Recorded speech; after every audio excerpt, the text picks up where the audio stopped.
You're listening to The Back 40, the podcast for Ontario farmers, covering topics and issues that matter most to Ontario agriculture.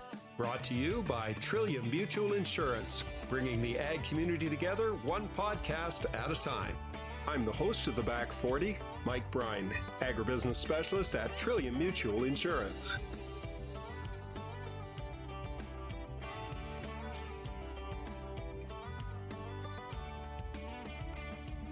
Recently, we've seen a lot in the news about diversity and inclusion, and it seems to be a topic that is very much front of mind, but it's not a recent idea. There's many organizations out there that have been working on this, and many times in the background, we don't hear too much about them. One such organization is Elephant Thoughts.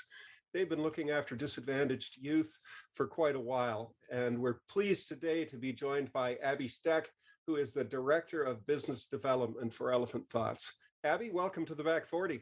Thank you. Thanks for having me. So I have to admit that the first thing that came to my mind when I heard about Elephant Thoughts is, what is Elephant Thoughts? Elephant Thoughts has been around since 2002, and what we do is we create exceptional educational experiences for youth facing barriers, and we do that in a number of ways. We have two properties. One is Kimbercote Farm and the other one is Riverstone Retreat. And we run a lot of programs that are cross-cultural, cross-generational, creating relationships with youth from different cultures, bringing them together, sharing experiences. This has been around for 20 years. How did this get started? Our executive director is a fellow named Jeremy Rhodes, and he did a lot of traveling as a youth. And he actually did a trip probably 25 years ago to India and recognized the needs of children that lived in different geographic areas were vast. And he made it his goal to try and create some change for that. And he started basically knocking on doors and doing what he could to try and help the youth in the area. And, you know, it's a very simple story that evolved into an exceptional organization. And along the way, somehow he came up with the name Elephant Thoughts, which we get questioned about a lot. There's no real rhyme or reason to the name. It's just something that came to him while he was on his journey. I have to admit that the name itself, I did wonder about where it came from there. Now, when he started this back in 2002, this obviously wasn't as big of an operation as it is now. Can you give us a little bit of that history about the first few years of Elephant Thoughts? Absolutely. I myself have only been with Elephant Thoughts for the last 6 years, but I've heard many stories about this sort of Elephant Thoughts since its inception. They started out very small, doing local work in the Collingwood area, school programs, summer camps, March break camps. It was all based on STEM, and we've evolved over the years from working in one small area to having certainly a national scope with Indigenous communities across Canada. And we also have an international component now where the advancements in technology, we can do a lot of face-to-face virtual programming overseas, and that has really expanded our capacity to reach more youth and also increase the capacity of our organization. So this started largely to reach out to the Indigenous youth, as you said, might face barriers. How has that evolved over the years? Well, we've had an ongoing relationship with the Cree School Board for upwards of 15 years. And we first got involved with them, I think, back in 2005. And it became apparent to us that the graduation rates of most of the Indigenous youth were very, very low. And so we started training teachers and deploying them into communities across Canada to help tutor and help them advance with their exams. And at one point, we had helped raise the graduation rates by 78% in some of these communities. It was a great feeling to be able to help these youth get to the finish line on their graduation. Another unique thing about Elephant Thoughts is that we try and help the communities create their own capacity. So we train the teachers, we help provide equipment, we have an equipment library, we try and set up entrepreneurship programs with maker spaces in different Indigenous communities, especially in the North. And we even work in the really hard to get to places like the fly-in communities where they just don't have the advantages that the more urban or even other rural areas have. Now, I think we're all certainly aware that there are a lot of barriers that Indigenous youth face. What sort of barriers do you find are the biggest problem that they are up against when it comes to the graduation rates? Is that there's not enough teachers? Is that they're not particularly engaged in the process? Or what do you find are the barriers there? They have a lot of other challenges than a lot of other youth do across the country. But we focus on all cultures as well. Youth facing barriers can mean a number of things. Even living in a rural or remote community is classified as a youth with a barrier. What we try to focus on is equity. We believe that no matter where you were born, what your postal code is, you deserve the same opportunities as the next child does. And so we do everything that we can to try and support that. We provide our own resources to help when we run programs for wraparound supports, whether it be nutrition or childcare or any number of other supports, so that we can really help build resilience not only in the youth, but in the communities that they come from. Now, this sort of thing doesn't come cheap. There's always a cost that is associated with providing these services. Where does the funding come from for Elephant Thoughts? About 60% of our funding comes from provincial and federal grants. The balance comes from fee for service programs that we run. But our ultimate goal is to raise our own funds so that we never have to charge youth for any of the programs that they embark upon with us. We also run the Collingwood Youth Center with an organization called the Environment Network, and we have the same sort of mandate there. We try and raise all the funds ourselves so that it's both a drop-in place and skill building for youth in that rural area. What size of a budget do you run with? Our budget is about 2.5 million per year. That's a fair amount of money. I'm assuming that has grown over the years as well as the organization has grown. Yes, absolutely, it has. In the beginning, we didn't seek after a lot of large grants, and we certainly have evolved over the years in the sense that we have proven the ability to be able to manage large projects and report on really great outcomes and deliverables. And that has put us in a place where we can reach out and ask for some of the bigger projects that the governments, both provincial and federal, offer. Relatively recently, you have purchased a second property here, the Riverstone Retreat. Talk to us a little bit about that new property, what it's used for. Riverstone Retreat is one of the most exciting endeavors in my history at Elephant Thoughts. The first time that Jeremy and I stepped foot on the property, we were in awe of the 136 acres.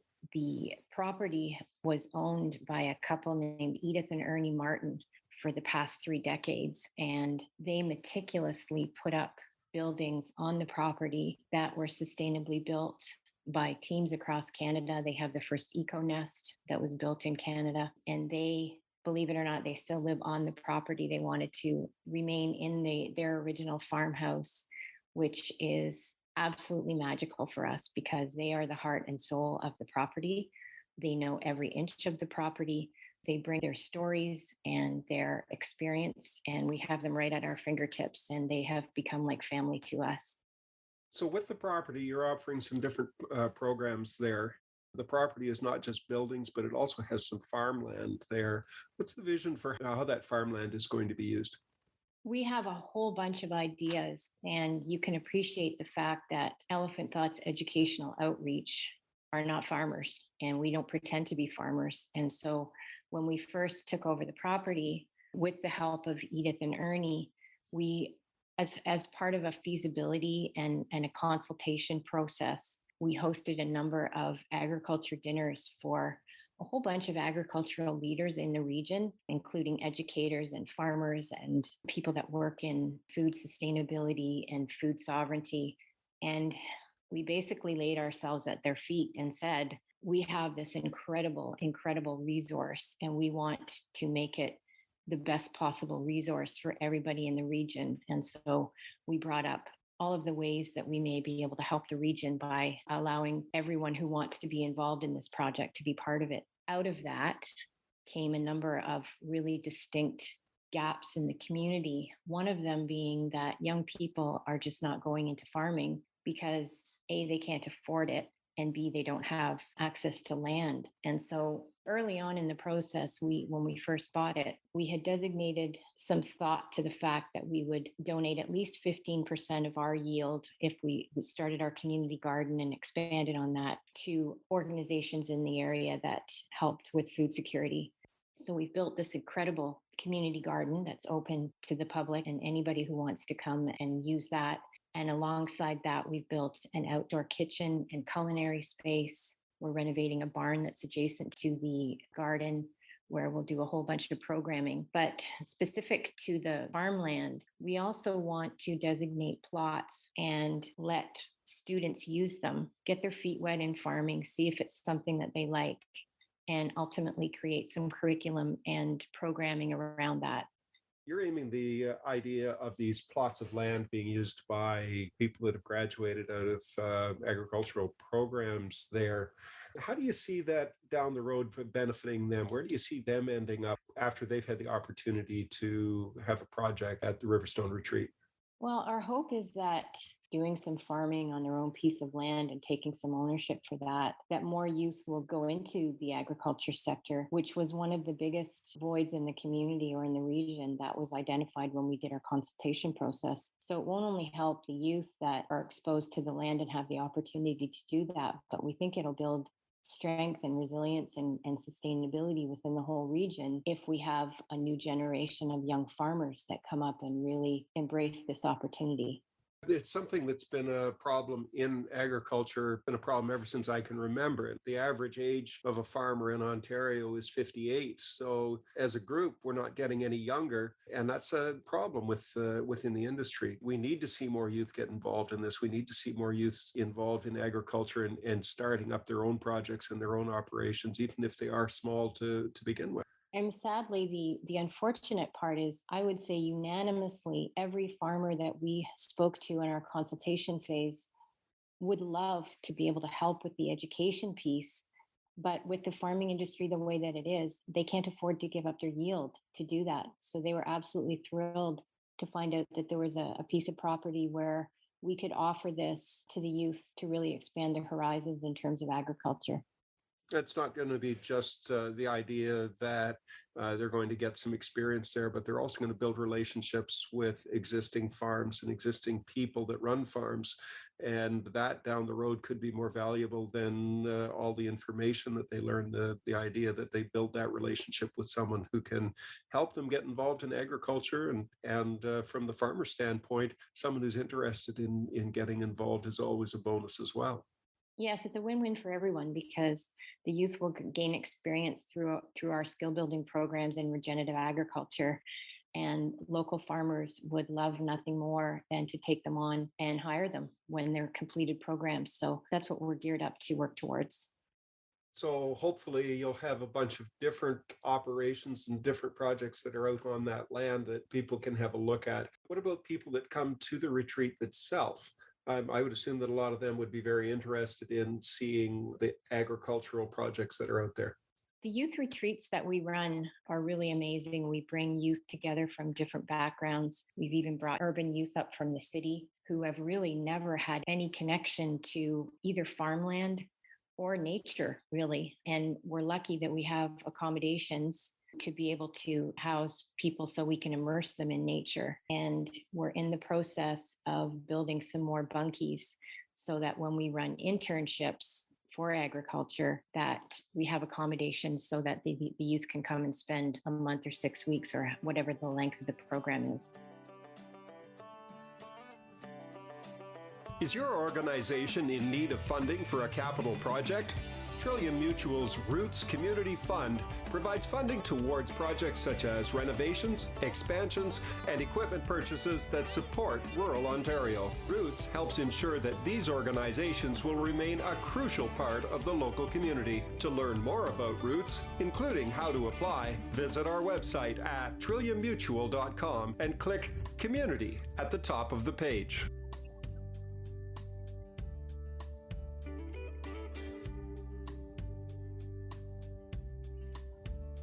So for a retreat purpose, when you're bringing youth up, how many youth would you bring up at a time?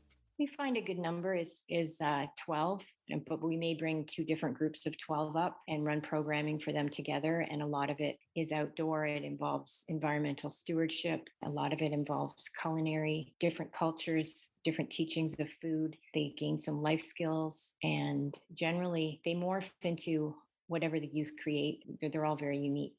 So we may bring a group of Indigenous youth together with a group of urban youth from Toronto, and they come up and they share time together. And we tailor each retreat with really interesting guest speakers. We bring in Indigenous elders. They teach by storytelling, which absolutely captivate the youth. And there's a lot of sharing and trust that's gained between all of the youth. And we really create some life-changing moments for these youth in the experiences that they have at Riverstone.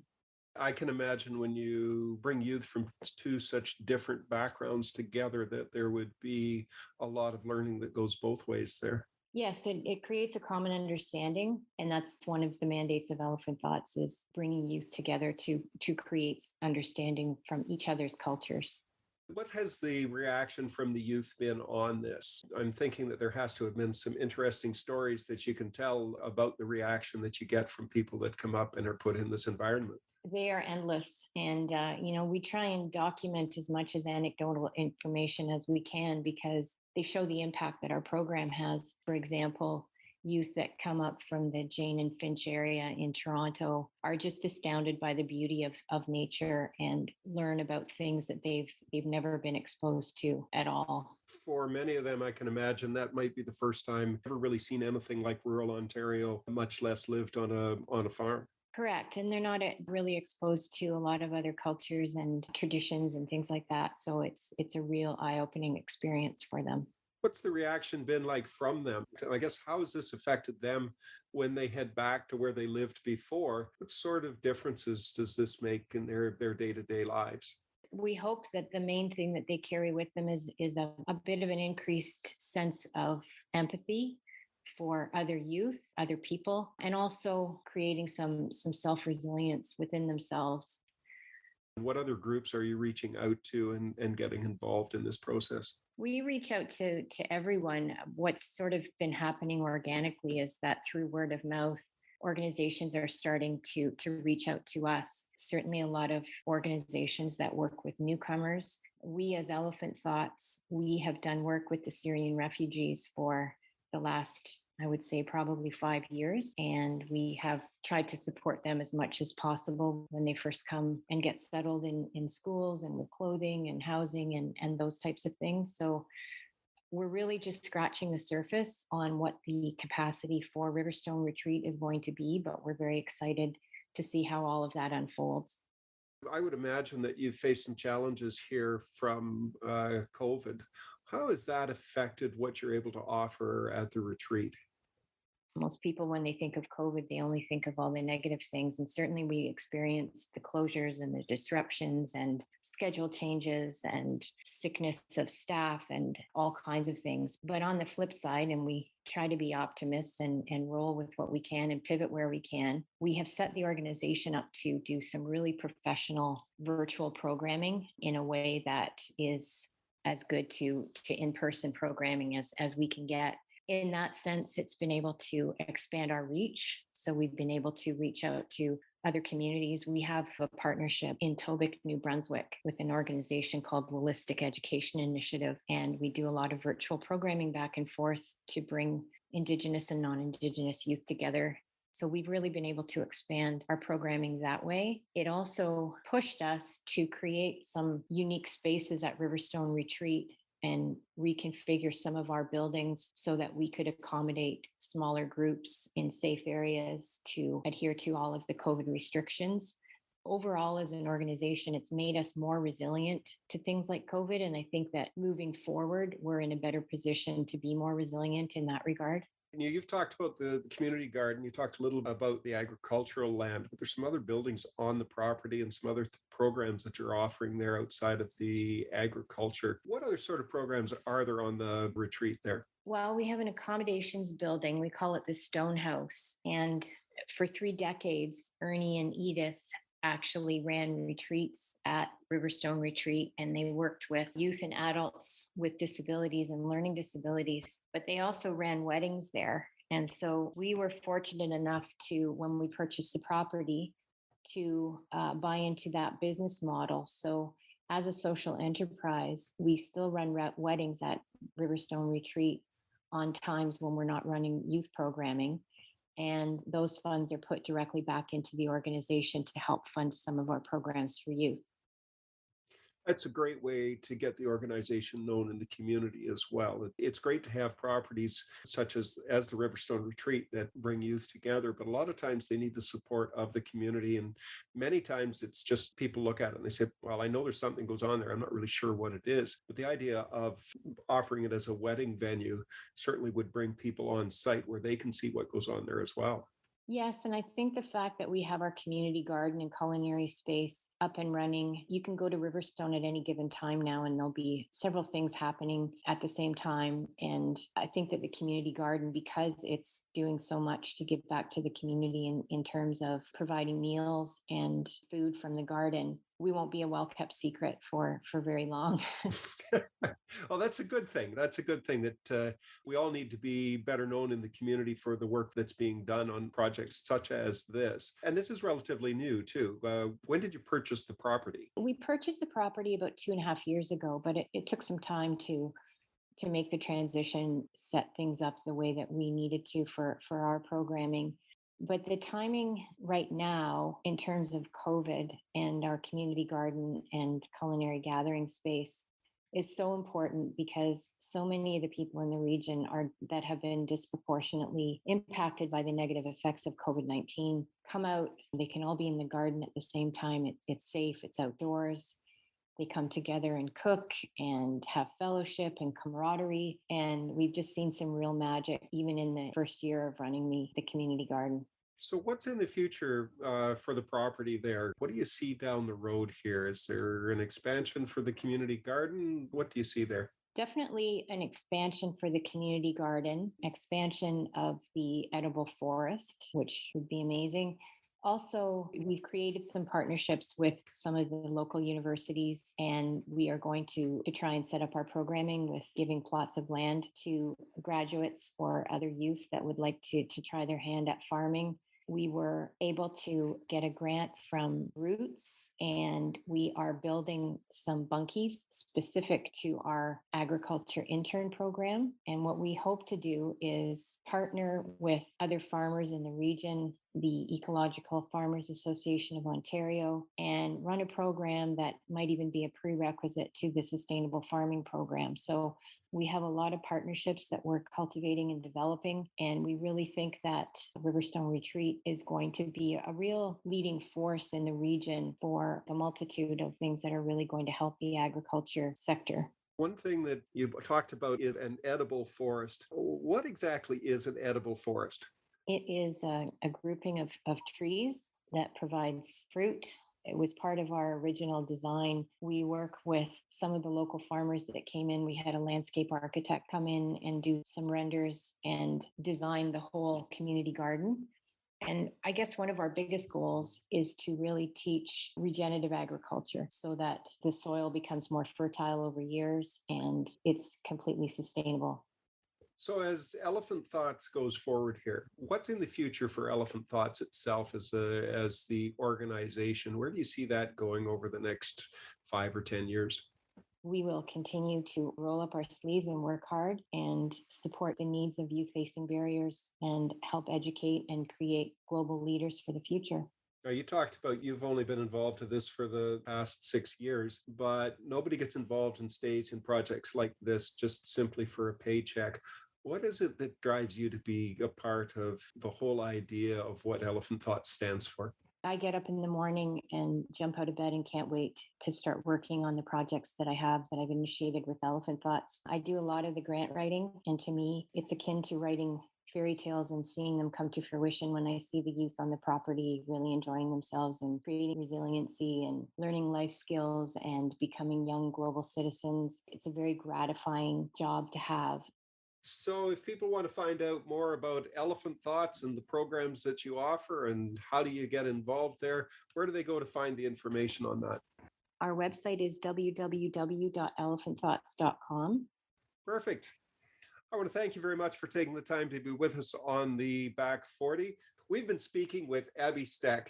She is the Director of Business Development with Elephant Thoughts. Abby, thank you very much for joining us on the Back 40 today. Thank you so much for having me and giving me the ability to share what we do at Elephant Thoughts. And thank you to all of our collaborators. Join us next time when we welcome back Kelly Daynard. Kelly was our very first guest on the Back 40. She joins us this time to discuss some of the impact that COVID-19 has had on organizations such as Farm and Food Care Ontario. That's next time on the Back 40.